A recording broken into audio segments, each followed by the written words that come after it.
ꯐꯨꯛꯄ ꯍꯧꯔꯒꯦ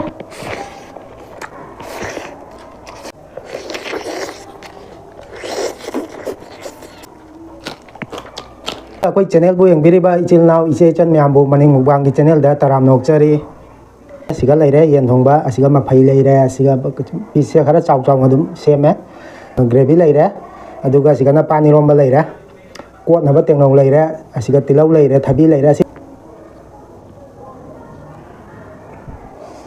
ꯌꯥꯝ ꯐꯖꯅ ꯍꯥꯎꯔꯅꯤ ꯌꯦꯟ ꯊꯣꯡꯕꯁꯦ ꯀꯪꯅ ꯑꯩꯒꯤ ꯇꯦꯡꯀꯣꯠꯁꯦ ꯇꯦꯖꯄꯇꯥ ꯑꯣꯏꯅ ꯊꯝꯕꯤꯔꯝꯃꯤ ꯑꯅꯤꯈꯛ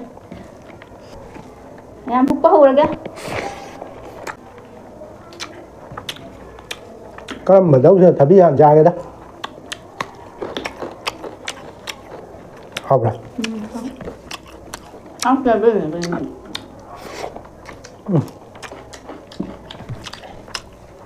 ꯍꯥꯎꯄꯥꯟ ꯏꯔꯣꯝꯕ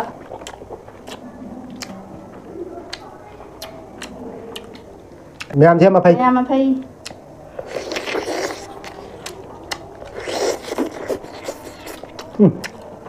ꯐꯖꯅ ꯍꯥꯎ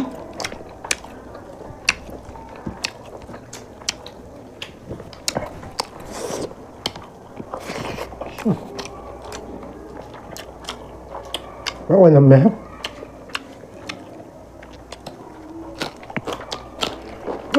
ꯃꯩ ꯇꯥꯔꯦ ꯄꯥꯟ ꯏꯔꯣꯝꯕꯁꯦ ꯄꯥꯟ ꯏꯔꯣꯝꯕ ꯐꯖꯅ ꯍꯥꯎ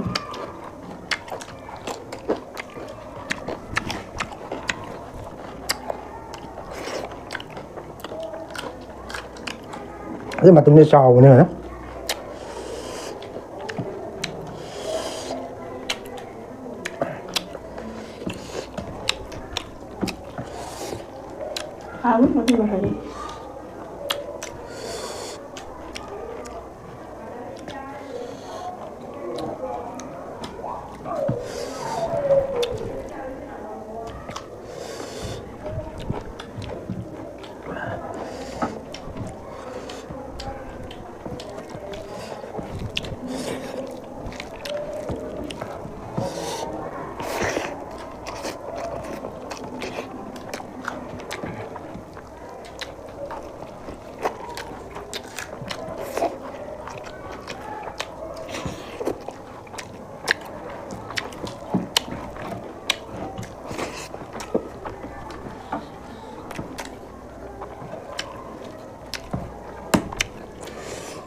ꯍꯥꯎꯔꯦ ꯐꯖꯅ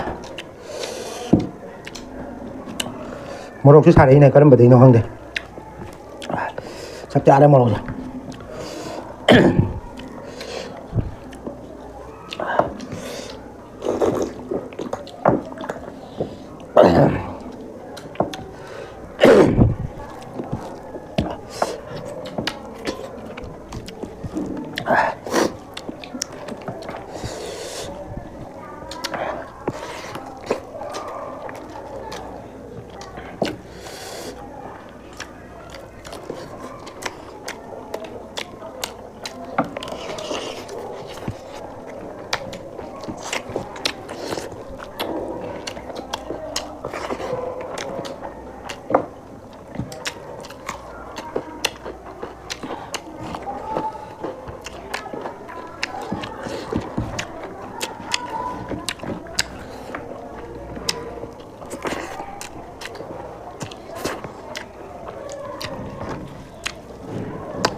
Sao đấy vậy?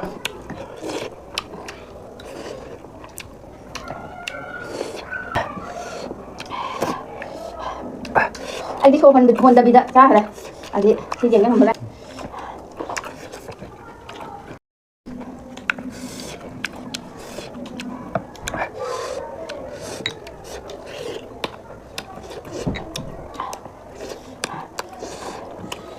Đây luôn mới để cho thằng một thằng này. Luôn mới để. Ngoài dưới nằm nhá ta.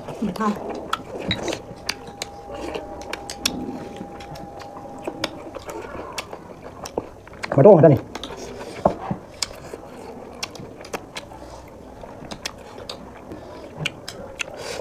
Đây mấy mà đi rồi mẹ. English đó.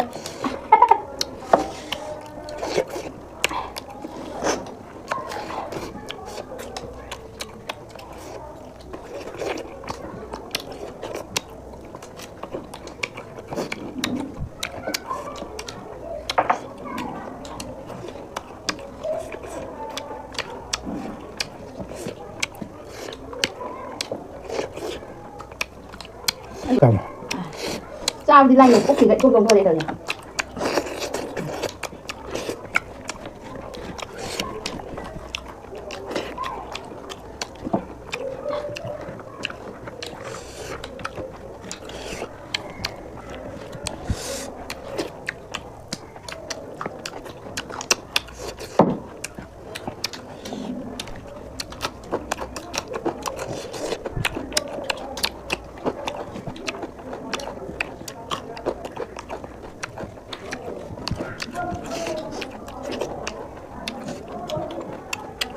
Mà khai để làm lang nhá. Nếu không có mấy này vậy. Là bị rùa sẽ là lang chảo đấy. Thôi mà. Let's book.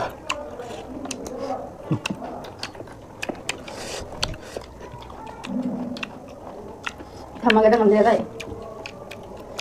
Mẹ cái xiên thôi mất rồi. Tao phải đi tadi aman dulu kan mana tuh kan. Ai bây giờ sai mấy cái màn nhanh thì mình tôi làm được. Đi hoàn đây này xem. Ha. Ma'am, chắc thì chập cha đây bác. Dăm nhân là cha với chú đạt đi. Khao đấy phải đó. Ma'am, cha với chú lồi đấy. Ma'am cha với chú lồi rồi, vậy thì na, matang kita kanya na si, matang ki next video dah mukbang na si, ma'am. Bye bye. Bye.